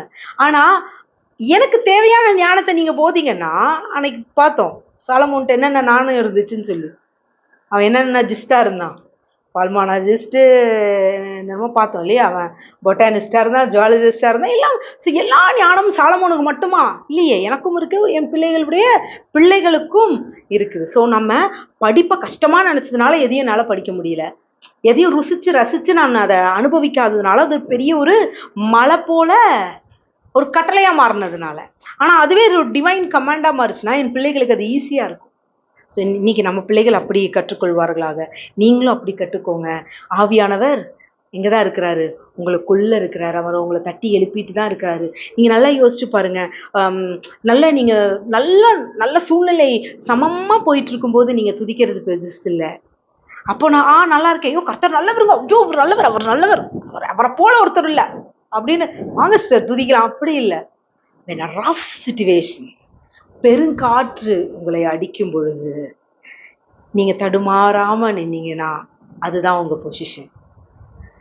கர்த்தரை சார்ந்து, அவர் அல்லாமல் எனக்கு வேறே துணை இல்லை, நீங்க தான்ப்பா என் ரட்சகர், நீங்க தான்ப்பா என் நம்பிக்கை. என்ன சூழ்நிலை வந்தாலும் சரி, புயல் காற்று அடிச்சாலும், மரணமானாலும், ஜீவனானாலும், நாசமோ மோசமோ எதுவும் என்னையும் உங்க அன்பிலிருந்து பிரிக்க முடியாது. ஆனா ரஃப் சிச்சுவேஷன் வரும்போது ஏன் எனக்கு இதை ஆண்டவர் அனுமதிச்சாருன்னு கேட்டுறாதீங்க. அவர் அனுமதிப்பதே இல்லை. அப்பாவுக்கு தெரியும் என் பிள்ளை இதை மேற்கொண்டு வரும். என் சூழ்நிலைகள் எவ்வளவா இருந்தாலும் என் தேவன் எனக்கான ஒத்தாசையை அனுப்புகிறவராக இருக்கிறார். ஆமென். ஸோ சொன்னேன், ஃபாலோ யோர் ஸ்பிரிட். உங்க ஆவிக்கு நீங்க மதிப்பு கொடுங்க, உங்களை நேசிங்க. நீங்க உங்களை நேசிக்கும் பொழுது ஆவியானவர் எனக்குள்ள இருக்கிறார், நான் அவர் தங்குகிற ஆலயமா இருக்கிறேன். அப்பா பிதாவே என்று அழைக்கத்தக்க புத்திர சுவிகாரம் எனக்குள்ள இருக்கு. ஸோ நான் பரிசுத்தரா இருக்கேன். ஏன்னா மோசேக்கு அன்னைக்கு அந்த இதை சொல்லியிருப்பாரானா, இன்னைக்கு அவர் எனக்குள்ள இருக்கிறாரு. இல்லை நீங்க இப்படி செஞ்சிட்டீங்க அதனாலதான் உங்களுக்கு இப்படி எல்லாம் நடக்குது அப்படின்னு ஒருத்தர் சொன்னாங்கன்னா நம்பாதிருங்க. ஏன்னா என் தேவன் எனக்கு தீமையை செய்கிறவர் அல்ல, அவர் நன்மையை செய்கிறவர். அது தீமையை போல இருக்கலாம், ஆனா நிச்சயம் அது என்னவாதான் இருக்கும், எனக்கு நன்மையாகத்தான் இருக்கும். ஸோ ஹோலி ஸ்பிரிட்டுக்கு ஆக்சஸை விட்டு கொடுங்க. அவரை உங்க கூட அவர் இருந்து எங்க காய கட்டணும், எங்க உங்ககிட்ட சீல் பிதுக்கணும் அப்படின்றது நீங்க என்ன பண்ணுங்க, விட்டுருங்க, அவர்கிட்ட விட்டுருங்க. நான் சொன்னேன்ல ஒரு சோல்மேட், ஃபர்ஸ்ட் ஒரு சோல்மேட் ஆவியானவராக இருக்கட்டுமே, ஆவியானோட இணைய நிச்சயம் உங்களுக்கான சோல்மேட் வருவாங்க. நீங்க எப்படி இருந்தாலும் அவங்க உங்களை அப்படியே அக்செப்ட் பண்ணிடுவாங்க. இதுல வயசு வித்தியாசம் இல்லை, அப்படியே அக்செப்ட் பண்ணுவாங்க. என்னுடைய குறைகள் அவங்களுக்கு தெரியணும். சொல்லப்போனா என்னோட குறையோட நேசிக்கிறவங்க தான் எனக்கு தேவை. இப்போ என் மைண்ட் அப்படிதான் இருக்கு, நான் இப்படிதான் தெரிஞ்சாலும் அவங்க என்னை நேசிக்கணும், அவங்க அப்படின்னாலும் நான் அவர்களை நேசிக்கணும். இதுதான் தேவனுடைய அன்பு. ஒன்னே ஒன்று, ஆவியானவர் யாரை பற்றியும் என்ன பண்ணிகிட்டே இருக்க மாட்டாரு, சொல்லிட்டே இருக்க மாட்டார், குறை பேசிக்கிட்டே இருக்க மாட்டார். சரி இருவராக பேசும்போது சார் இல்லைப்பா அவங்க அப்படி நினைக்கிறாங்கப்பா, இப்படி பேசுவோம். இது குறை கிடையாது. இன் ஃபியூச்சர் அதை கூட மாற்றிடுவாரா இருக்கலாம் இல்லையா? ஏன்னா ஆவியானவர் நமக்கு புரியாத போது ஒருத்தவங்கிட்ட பேசும்போது கண்டிப்பாக அவங்க என்ன பண்ணுவாங்க, இல்லை அவங்க இப்படி யோசிச்சிருக்கலாம் அப்படின்னு சொல்லி அவங்க மாற்றுகிறவர்களாக தான் நிச்சயம் இருப்பார்கள். ஸோ எல்லா கவலைகளையும் யார்கிட்ட பண்ணுங்க, அவர்கிட்ட சொல்லுங்க. ஸோ இன்னைக்கு ஜஸ்ட் கொஞ்ச நேரம் கண்களை மூடி அவருடைய அந்த பிரசன்னத்திற்குள்ள, அவருடைய அந்த ஆளுகைக்குள்ள அப்படியே உங்களை விட்டு கொடுங்களேன். Just breathe, take a breath. எல்லா பாரங்களையும் எங்கிட்ட இறக்கி வச்சிருங்கன்றார். பாரம்னு நான் திருப்பி சொல்றேன், உங்க உள்ளார்ந்த மனிதன் மாறாம நீங்க வெளியில நடக்கிறத மட்டும் உங்க பாரம்னு நீங்க நினைச்சீங்கன்னா சாரி, அது திருப்பி உங்களை தாக்கிக்கிட்டே தான் இருக்கும். நம்ம மாற வேண்டியது உள்ள. அப்ப உள்ள இருக்கிற பாரங்கள் என்னென்ன, என்னோட கோபம், கசப்பு, விரக்தி, துரோகத்தின் மனநிலை, பொறாமையின் மனநிலை, வேற என்னெல்லாம், பயம், கலக்கம், எல்லாத்தையும் நம்புறதுக்கான சந்தேகம், ஆண்டவரையும் நம்ப முடியல, நம்மளை சுத்தி இருக்கிற மனுஷனையும் நம்ப முடியல, ஒரு சந்தேகம். இப்படி உங்க இன்னர் மேனை எதெல்லாம் மனிதர்கள்ட்டையும் நெருங்க விடாம ஆண்டவர்கிட்டையும் நெருங்க விடாம தடை பண்ணிட்டு இருக்கோம், அதெல்லாம் தான் பேர்டன், அதெல்லாம் தான் குப்பையை உதறி விட்டுன்றார். ஸோ இன்னைக்கு எதெல்லாம் உங்களை இது பண்ணிட்டு இருக்கோம், அது மனுஷன் மேல இருக்கிற கசப்பா இருக்கலாம், அவங்க மேல அவங்களுக்கு தெரியாம இருக்கிற இதா இருக்கலாம், இல்லை உங்களையே நீங்க அந்த இடத்துல என்ன வச்சிருக்கீங்களோ, let your heart heal. Take a breath, நல்ல ஒரு பிரீத் எடுங்களேன். இப்போ ஆவியானவர் உங்களுக்குள்ள அசைவாடுறத விட்டு கொடுங்க. கண்டிப்பா தமது வார்த்தை, சங்கீதம் 119 நினைக்கிறேன், நீங்க நிறைய இடத்துல அவர் உயிர்ப்பிப்பார்னு இருக்கு. 25 சொல்லுது, நான் மண்ணு தான், நான் மண்ணோட இணைக்கப்பட்டிருக்கேன், ஆனா உங்க வார்த்தையினால என்ன உயிர்ப்பீங்கன்னு. அப்ப நான் இந்த உலகத்தோடு தான் இணைஞ்சிருக்கேன். இந்த நம்ம 1 யோவான்ல படிச்சம்போது, ஆமா உலகத்துக்குரியவர்கள் உலகத்துக்குரியவைகள பேசுறாங்க. ஆனா சில டைம் அந்த உலகத்துக்குரியத நானும் கேட்டுட்டு, ஆமா அப்படின்னு மண்டைய ஆட்டிர்றேன். ஸோ நான் என்னையும் அறிஞ்சும் அறியாமலயும் இந்த உலகத்தோட ஒட்டிர்றேன். அந்த மண்ணோட ஒட்டிர்றேன். டாடி எனக்கு அப்படி ஒரு வாழ்க்கை வேண்டாம். உங்க வார்த்தையினால என்ன உயிர்ப்பீங்க. கேளுங்களேன். உங்க முகப்பிரகாசம் என் மீது பரவட்டும். உங்க முகத்தின் ஒளி என்னை நிரப்பட்டும். உங்க பிரசனத்துக்குள்ள. Oh thank you, thank you, thank you, thank you. Just live it up. அப்படியே உங்களை விட்டு கொடுங்களேன். அவர்கிட்ட கொடுங்களேன். Yes, heal me lord, heal me father. First உங்க ஆவிட்ட சொல்லுங்களேன். நான் உன்னை ரொம்ப நேசிக்கிறேன். நான் உன்னை ரொம்ப நேசிக்கிறேன். I am sorry. நான் உன்னை துக்கப்படுத்தியிருந்தேனா சாரி. நான் உன்னை ரொம்ப நேசிக்கிறேன். நீ உன்கிட்ட நான் பேசுவேன். உன்னிடத்துல இருக்கிறத நான் எடுத்து ஆவியானவர்கிட்ட கொண்டு போவேன். சொல்லுங்களேன். சில டைம் சொல்றோம்ல, ஏனே தெரியல எனக்கு அழுகழுகையா வருது, ஏனே தெரியல. உங்க ஆவிதான் கலங்குது. எதுக்கோ கலங்குது. அதை நீங்க லிசன் பண்ணுங்க. ஓ ரிவரி வரிவியாந்தோ ஹalleluya. Just receive it, receive it. Yes Father. Yes Father, yes Father. அப்படியே அவர் உங்களுக்குள்ள அசைவாடுவதை அப்படியே பாருங்க. லீ தேனா தியாந்தரே. Thank you, thank you, thank you. The divine healing. Oh, divine healing. ஏன்னா நிச்சயம் எப்படி ஒரு மருந்து டாக்டர்கிட்ட நீங்கள் ஒரு தலைவலி, காது வலி, மூக்கு வலி, ஏதோ ஒரு வலிக்கு நீங்கள் போகும்போது டாக்டர் அந்த வலிக்காக மாத்திரையை தான் ப்ரிஸ்கிரைப் பண்ணுவார் இல்லையா? அப்படி போல உங்கள் வலி எனக்கு என்னன்னு தெரியாது, ஆனால் அவருக்கு தெரியும். ஹalleluya. Just breathe. அவருடைய பிரசன்னத்தை எப்படி ஒரு பிரியாணி சமைக்கும் போது இப்போ ஒரு வாசம் வரும் தெரியுங்களா? அந்த வாசமே நமக்கு என்னத்தை தூண்டும்? பசியை தூண்டும். அப்படி போல இன்னைக்கு அவரு மேல இருக்கிற அந்த பிரசன்னத்தின் வாசனை, ஓ அந்த முகர்வு, ஓ அந்த அளவில்லாத அந்த நறுமணம் உங்களை அப்படியே உள் ஈர்த்து கொள்ளட்டும். இன்னும் அவரை அறிகிற அறிவுக்குள்ள உங்களை ஈர்த்து கொண்டு போகட்டும். எப்படி ஒரு தேனி ஒரு தேனி ஒரு அடை இருந்தா போதும், ஒரு டக்குன்னு வந்து அது கூடு கட்டி அதோட தன்னுடைய ஒரு காலனியவே மேக் பண்ணுதான். அப்படி போல இன்னைக்கு உங்க இருதயம் அவருடைய ஒரு வார்த்தையை தேடட்டுமே. Just one word daddy, give me a word. அந்த வேர்ட் அப்படியே உங்களுக்குள்ள ஒரு காலனியா மாறட்டுமே, ஒரு தேசமா மாறட்டுமே, ஒரு யூனிவர்ஸா மாறட்டுமே. Yes yes, I need it father. A word, a word. என் வாழ்க்கையை மாற்றி போடுகிற ஒரு வார்த்தை. அது உங்களுக்கு ஒரு வார்த்தையா இருக்கலாம், இல்ல ஒரு சென்டென்ஸா இருக்கலாம், எதுவானா இருக்கலாம். அது உடனே பைபிள்ல தான் இருக்கணுமான்னு இல்லை. மேபி இப்போ உங்களுக்கு பேசலாம், இல்லை மற்றவங்களுக்கு உங்களுக்கு சொல்லலாம். What ever. ஆனா நிச்சயம் பேசுவார். அவர் நிச்சயம் பேசுவார்.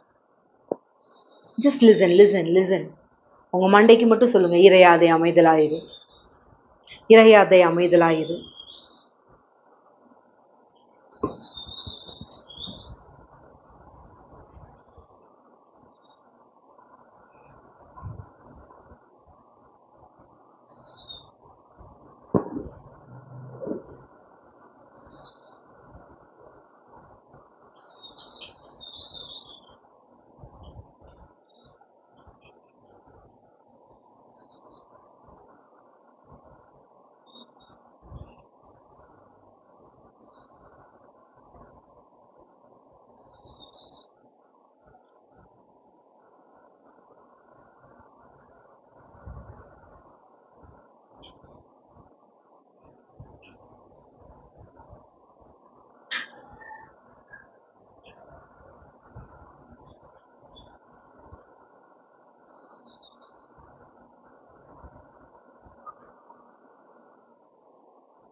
Thank you father.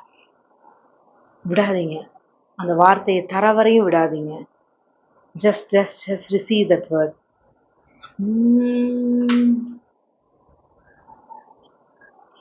விட்டுருங்க உங்க கவலையெல்லாம். என்னால முடியாது டாடி, என்னால் இந்த குணத்திலிருந்து என்னால் மாற முடியாது, என்னால் இந்த காரியங்கள் செய்ய முடியாது.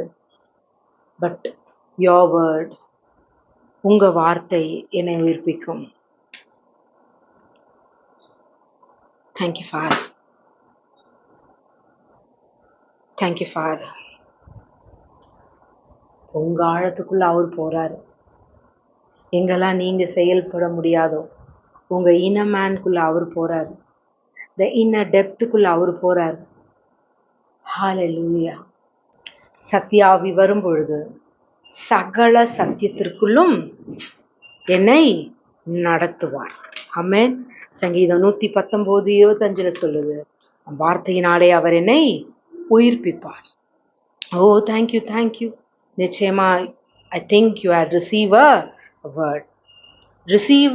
இப்போ எனக்கு வரலையே அப்படின்னீங்கன்னா, yes you want to grow. அப்போ என்ன பண்ணணும்? வார்த்தையை நிச்சயம் அவர் வார்த்தையை அனுப்புவார். நிச்சயம் இந்த நேரத்தில் உங்களுக்கு ஒரு வார்த்தையை அவர் கொடுத்திருப்பார். ஏன்னா பலனற்றவர்களுக்கு பலனை தருகிறவர், சத்துவம் இல்லாதவர்களுக்கு சத்துவத்தை தருகிற தேவன் தான் என்னுடைய தேவன். ஸோ இப்போ இந்த ஒரு வார்த்தை வருதே, இந்த வார்த்தையை வச்சுட்டு நான் என்ன செய்யட்டும்? இல்லை மற்றவங்க எனக்கு ஒரு வார்த்தையை தராங்களே, இந்த வார்த்தையை வச்சுட்டு நான் என்ன பண்ணணும்? ஃபஸ்ட்டு நீங்கள் கொடுக்குற வார்த்தையை ஃபஸ்ட்டு ஹானர் பண்ணணும்.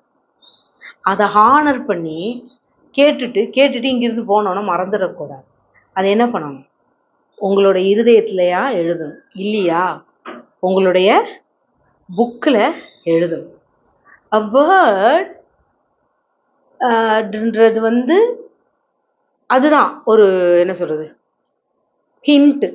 அந்த வேர்டு தான் உங்கள் வாழ்க்கையை இந்த நாளில் நடத்த போகிறதுக்கான ஒரு ஹிண்ட்டு. ஆனால் அந்த வேர்டை நீங்கள் தியானிக்க அந்த வேர்டு ஒரு ரோட் மேப்பாக காமிக்கும். இந்த மேப்பை பார்த்துருக்கீங்களா? நீங்கள் இப்போ இங்கே இது என்னன்னா பாலாஜி நகர்லேருந்து இப்போ பால் பண்ணை போகணும். என்னோட டெஸ்டினி என்னது? பால் பண்ணை. இப்படி பக்கத்தில் பார்த்தீங்கன்னா அந்த மேப்பை பார்க்கும்போது என்னாகும்? சின்னதாக இருக்கும். ஆமாம், இவ்வளோ தூரம் இத்தனை. ஆனால் நீங்கள் அதை எக்ஸ்டெண்ட் பண்ண பக்கத்தில் இருக்கிற இங்கே குறிஞ்சி தெரியும், ஸ்ரீநிதி தெரியும், போகிற வழியில் என்னென்ன இருக்கோ அதெல்லாம் தெரியும். ஸோ நீங்கள் அந்த வேர்டை நீங்கள் ரிசீவ் பண்ணி அதை நீங்கள் தியானிக்க அது என்ன ஆகிட்டே இருக்கும்? விரிவடைந்து கொண்டே இருக்கும். அதுக்குள்ளே தான் ரகசியம். அதுக்குள்ளே தான் அந்த வார்த்தைக்குள்ளே தான் என்ன இருக்குது? சில ரகசியமும் இருக்குது. ஆனால் நீங்கள் அதை எவ்வளோ தூரம் தியானிக்கிறீங்களோ அது உங்களுக்குள்ளே என்ன ஆகிட்டே இருக்குமா? எக்ஸ்டெண்ட் ஆகிட்டே இருக்கும். இப்போ இந்த வார்த்தை எங்கே வருது? இருதயத்தில் வருது இல்லையா? இப்போ அந்த இருதயத்தில் இருக்கிற வார்த்தையை நீங்கள் என்ன பண்ணணுமா?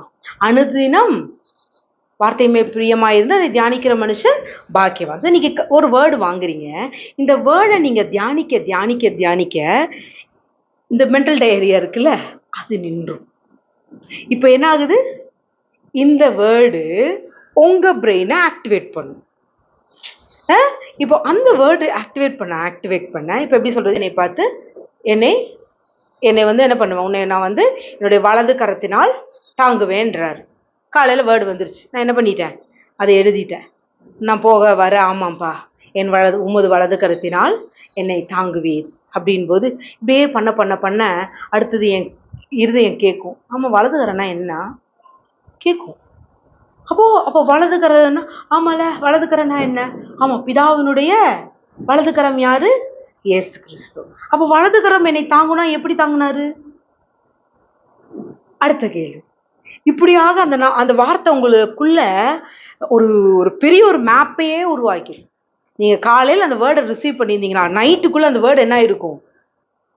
நீங்கள் எழுதுனது 5-6 பக்கத்தில் நீங்கள் என்ன பண்ணியிருப்பீங்க? ஃபில் பண்ணியிருப்பீங்க. உங்கள் ஹார்ட்டு அந்த வேர்டாலேயே ஃபில் ஆகிருக்கும். இந்த கரண்ட ஒரு வார்த்தைக்காக நீங்கள் 10 நாள் காத்திருக்க வேணாம். அந்த ஒரு நாள்லேயே உங்கள் கூட என்னென்னலாம் பேசுவாரோ அதை அப்படியே பேசி அப்படியே ட்ருன்னு எக்ஸ்டெண்ட் பண்ணிகிட்டே இருப்பார். அதான் அந்த வார்த்தையை ருசிச்சு பழகிட்டீங்கன்னா அப்போ இந்த நாளுக்கு அந்த வேர்டு உடனே நீங்கள் அடுத்த நாள் என்ன பண்ணணும்? அந்த வேர்டில் நிற்கக்கூடாது. வெயிட் ஃபார் தட் டே மன்னா. அந்த மன்னாவை வாங்குங்க.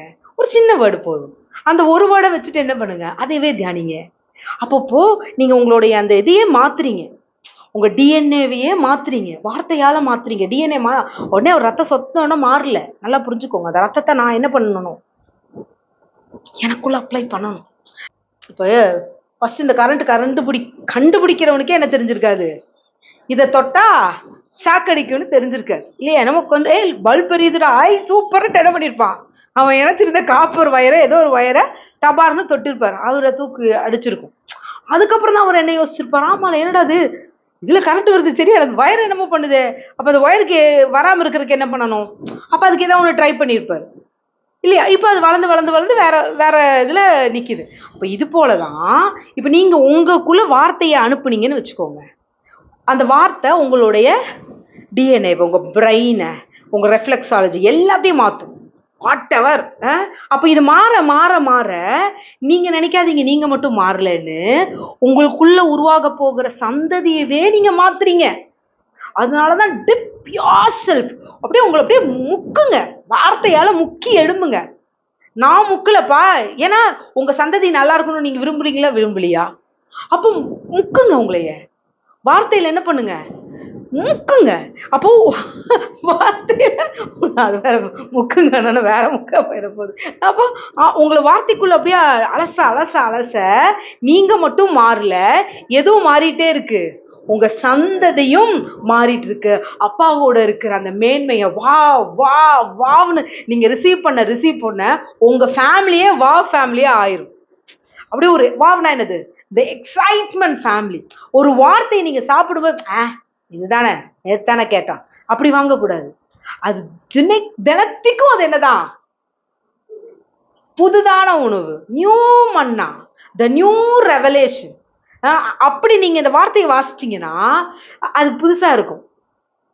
இதுக்கு ஒரே ஒரு எக்ஸாம்பிள், நேற்று குடிக்கிறான், வைட் ஷாப்பில் போய் குடிக்கிறான் இல்லையா? குடிச்சவன் உடனே அப்பா நேற்று குடிச்சிட்டேன் பண்ணிக்கிறது போதும் அப்படின்னு தரானா, இன்னைக்கும் போய் நிற்கிறான்.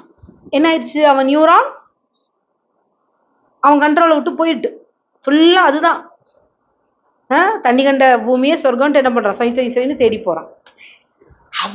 அவன் அதை தரைக்கட்டுங்க, நீங்கள் இதை தலைங்க. இது உங்களை ஈர்க்கணும்.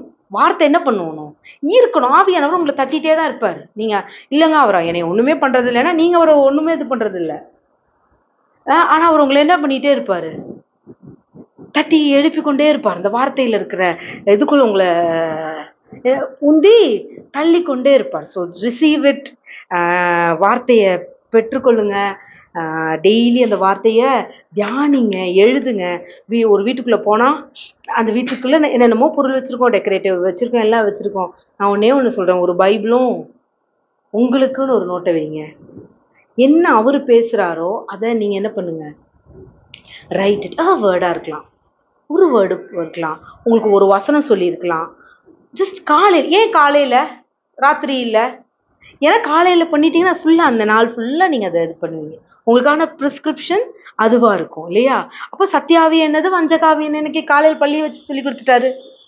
ஆமாம், அது என்னுடையது அல்ல என்னன்னா நான் ஓடிடுது அது. அப்போ நான் எப்படி, அப்போ இவர்கள் என்னுடையது அல்ல அப்படின்னா நான் அவங்கள விட்டு விலகிடணும் இல்லையா? இது எனக்குரியது அல்லன்னொன்னே நான் அதிலிருந்து என்னுடைய எல்லாத்தையும் எடுத்துடணும். அப்போ நான் சொன்னேன், எஸ் டாடி, நான் உங்களை மட்டும் சார்ந்திருக்கணும். எனக்கு இந்த வஞ்சகத்தின் வாழ்க்கை வேணாம். அந்த அப்பதான் சொல்றாரு சங்கீதக்காரன், சொல்றாரு என்ன சொல்றாரு, சங்கீதம் 19:25, என் ஆத்துமா மண்ணோடு ஒட்டி கொண்டிருக்கிறது, உமது வசனத்தின்படி என்னை உயிர்ப்பியும். ஆமென். என்னது, என் ஆத்துமா மண்ணோட ஒட்டி, உலக கவலையோட ஒட்டிட்டு இருக்கு, உலகம் பேசுற உன்னோட ஒட்டிட்டு இருக்கு. ஆமாங்க, தங்கம் வேலை இப்படிதாங்க ஏறிக்கிட்டே இருக்குங்க அப்படின்னா நானும் ஆமாங்கன்னு போட்டுக்கிட்டே இருப்பேன். இல்லைங்க பாருங்கங்க சண்டையா வருதுங்க, வாரா நடக்குதுங்க, அப்போ நான் எனக்கு பொருள் எல்லாம் நான் பதுக்கி வச்சுக்கணுங்க, ஜிஎஸ்டி போடுவான், ஏஎஸ்டி போடுவான், பிஎஸ்டி போடுவான், அது போடுவான், இது போடுவான், இப்படி ஆமாம் ஆமாம் ஆமாடா ஆன்னு அதையே வாங்கிட்டு இருக்குது. ஆனால் அவர் சொல்றாரு, உன்னுடைய சமாதானம் பெரிதாய் இருக்கும். அப்போ எதுவும் என்னை சேதப்படுத்த முடியாது. ஸோ வஞ்சகாவி என்னதென்றும் சத்தியாவி என்னதென்றும் அறிந்து கொள்ளலாமே. ஸோ இப்போ எல்லையில் நடக்கிற கலவத்திற்கு காரணம் என்ன, உலகம் ஒன்று சொல்லிட்டு இருக்கலாம், ஆனால் நீங்கள் அந்த ரூட்டை பார்க்கணும். அது ஏன் வந்துச்சு, எதனால வந்துச்சு, அந்த ரூட்டை பார்க்கணும். அப்போ ரூட்டை பார்க்கும்போது நம்ம அதுலேருந்து இது பண்ணுவோம். இன்னைக்கு இஸ்ரேலுக்கும் பாலஸ்தீனத்துக்கும் இது, ஸோ பாலஸ்தீனம் மேலே பொறி போட்டான்றாங்க. அதனால தான் காட்டு தீ பத்திக்கிச்சுன்றாங்க. நான் என்ன சொல்றேன், நீ கர்த்தரை அறிய வேண்டிய விதத்துல there is a chance for you. ஹே, நான் சொல்றேன் ஹalleluya நான். This is the time to acknowledge the God who delivers them. இல்லையே, இது அவர்களுக்கான. அப்ப உன் கையை உயர்த்து. எப்படி 400 வருட அருமைத்தனத்துல இருக்கும்போது கையை ஊத்துனாங்களே, இப்ப உயர்த்து. என் தேவனே, என் தேவனே, என்ன சொல்றாருல, நீ என்னை கூப்பிட வரையும் நான் வரமாட்டேன்ட்டாரு. அப்ப சொன்னேன், ஏன் அப்ப கூப்பிட போறாங்க, வர போறாரு அவரு. ஸோ அப்படி மாத்தி யோசிக்கணும். ஸோ அவங்களாம் அப்படி சொல்றாங்களே, இப்ப நான் கரெக்டா இல்லையா? இல்ல இல்ல இல்ல இல்ல, தீமையை நன்மையாக மாற்றுகிற தேவன் தான். பெலிஸ்தர் ஆமா செய்யட்டும். சரிக்கு காரணம் யாரு? அன்னைக்கு பெலிஸ்தர்கள் வந்தாங்க. ஆனா ஜெயம் யாருக்கிட்ட வந்துச்சு? இஸ்ரேல் இல்ல. சில டைம் பெலிஸ்தர்கிட்ட அடிமையாவும் இருந்தாங்க. எதனால அடிமையா இருந்தாங்க? வார்த்தையை விட்டு விலகுனனால. இப்ப இஸ்ரேல் எப்படி இருக்கு நீங்க நினைச்சிட்டு இருக்கீங்க?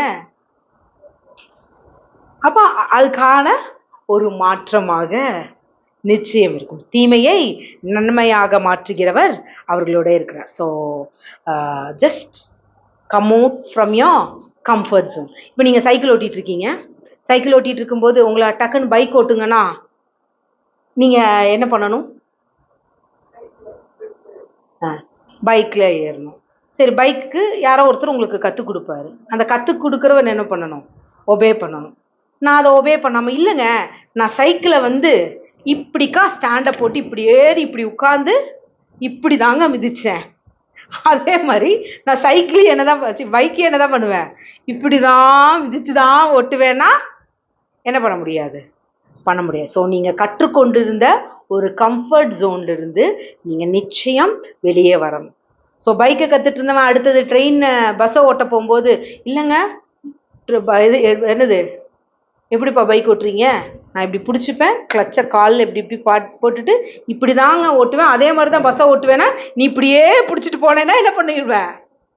எங்கேயாச்சும் போய் விட்டுற வேண்டியதான். ஸோ அப்போ டிரைவர் பஸ்ஸுக்கு கற்றுக் கொடுக்குறவங்களுக்கு கற்றுக் கொடுக்கும்போது, இல்லைப்பா இது இப்படி டேர்ன் பண்ணணும், இப்படி கையில் ஹேண்ட் பிரேக் போடணும், கிளச்சு போடணுன்றது யாரை ஒபே பண்ணணும்? ஒபே பண்ணணும். ஆனால் ஏன் கம்ஃபர்ட் ஜோன்? நான் பைக்கு கற்றுக்கிட்டது தான். நான் பைக்கு கற்றுக்கிட்ட மாதிரியே தான் பஸ்ஸையும் ஓட்டுவேனா? அந்த பஸ்ஸுக்குள்ளே நீங்களும் போய் சேர வேண்டிய டெஸ்டினேஷனில் சேர முடியாது. உங்களை நம்பி ஏறினவங்களும் என்ன பண்ண முடியாது? சேர முடியாது. So obey your leader, obey the holy spirit. அப்போது அவங்கள நம்புங்க, ஆவியானவரை நம்புங்க, கம்ஃபர்ட் ஜோனை விட்டு வெளியில் வாங்க. அதனால தான் அநேகர் வார்த்தை என்ன சொல்லுது? வார்த்தை இந்த வார்த்தை இல்லை, உலகம் சொல்கிறது என்னது? Unity diversity. Unity is diversity தானே? ஆமாம். ஒற்றுமை எங்கேருந்து வருது? வேற்றுமையிலிருந்து தான் வருது. India is a country of unity in diversity. Oh, வேற்றுமை அநேகம் இருக்குது, ஆனால் எங்கே இருக்குது? ஒற்றுமையில் இருக்குது. ஸோ என் கம்ஃபர்ட் ஜோன்ன்றது என்னது? என்னுடைய வேற்றுமை. நான் ஒரு கம்ஃபர்ட் ஜோனில் இருக்கேன், நீங்கள் ஒரு கம்ஃபர்ட் ஜோனில் இருக்கீங்க, இவங்க ஒரு கம்ஃபர்ட் ஜோனில் இருக்காங்க. ஆனால் இந்த கம்ஃபர்ட் ஜோன்லேருந்து எல்லாரும் இணைஞ்சு ஆவியானவரோட இணையும் போது தான் என்னுடைய கம்ஃபர்ட் ஜோன் அவங்கள காயப்படுத்தாது. உங்கள் கம்ஃபர்ட் ஜோன் என்னை காயப்படுத்தாது, இவருடைய கம்ஃபர்ட் ஜோன் என்னை காயப்படுத்தாது. ஏன்னா நீ இப்போ நம்ம எல்லாருமே இந்த ஒற்றுமைன்ற ஒன்றை நோக்கி போகிறதுனால இப்போ நம்ம எல்லாருமே என்ன பண்ணிட்டோம்? உங்களுடைய கம்ஃபர்ட் ஜோன்லேருந்து எந்திரிச்சு வந்துட்டோம். யாரும் இப்போ என்னுடைய கம்ஃபர்ட் ஜோனை பிரின்சி மேலே நான் என்ன பண்ணலை? திணிக்க கூடாது. புரியுதா நான் என்ன சொல்ல வரேன்னு? ஸோ இப்போ இன்னைக்கு நான் அதுலேருந்து வெளியே வரும்போது, என்னுடைய கம்ஃபர்ட் ஜோன்லேருந்து வெளியில் நான் ஆவியானவருக்கு என்ன பண்ணுறேன்? எஸ் சொல்கிறேன். ஆமாப்பா நான் நீ உங்களைய ஃபாலோ பண்ணுறேன் போது நான் என் கம்ஃபர்ட் ஜோனை விட்டுட்டு வந்துடுறேன். இப்போ இவா என்ன சொல்கிறா? என்னுடைய கம்ஃபர்ட் ஜோன்லேருந்து விட்டுட்டு வந்துடுறேன். இப்படி எல்லாரும் இணையும் போது என்னது? All the diversity maths a unity. So அவருக்கு என்ன பண்ணுங்க? விட்டு கொடுங்க. இந்த வாரம் ஸ்டார்ட் பண்ணுங்க. வேர்டு, கிவ் மீ அ வேர்டு. அப்போ ஒரு வார்த்தை என்ன சொல்றது? பரலோக ராஜ்யம் பலம் பண்ணுங்களேன். ஜஸ்ட் என்ன சொல்றது, யூடியூப்ல அவங்களோட கேட்குறேன், இவங்களோட கேட்கறது நல்லது. ஆனால் இந்த ஒரு வாரம் ஜஸ்ட் ஸ்டாப் இட் ஆஃப். நீங்களும் அவரும், நானும் அவரும் உட்காருங்களேன்.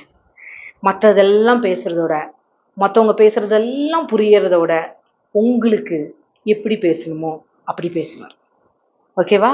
ஜஸ்ட் அந்த ஒரு வேர்டை எடுத்துக்கோங்க. அந்த ஒரு வேர்டை அன்றைக்கி ஃபுல்லாக தியானம் பண்ணுங்க. நான் அடுத்த வாரம் கேட்பேன். கண்டிப்பாக 7 வார்த்தை எவ்வளோ தூரம் பரவாயில்ல, நமக்கு யூடியூப் கட் பண்ணிட்டு கூட நம்ம அப்படியே அழகாக. ஏன்னா நான் இப்போவும் சொல்கிறேன், நான் மீண்டும் அதே போல் 4 பாட்டு 4 இது பிரசங்கம், கர்த்தர் இப்படி சொல்கிறார் 1ஆம் அதிகாரத்தில் 4ஆம் அதிகாரத்தில் இல்லை. அதுக்கு நிறைய சபை இருக்குது. நம்ம மாறணும். Let our heart change.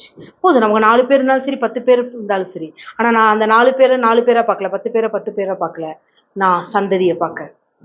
So கஷ்டமாக தான் இருக்கும். உங்களை மாற்றுறது ரொம்ப கஷ்டம்தான்.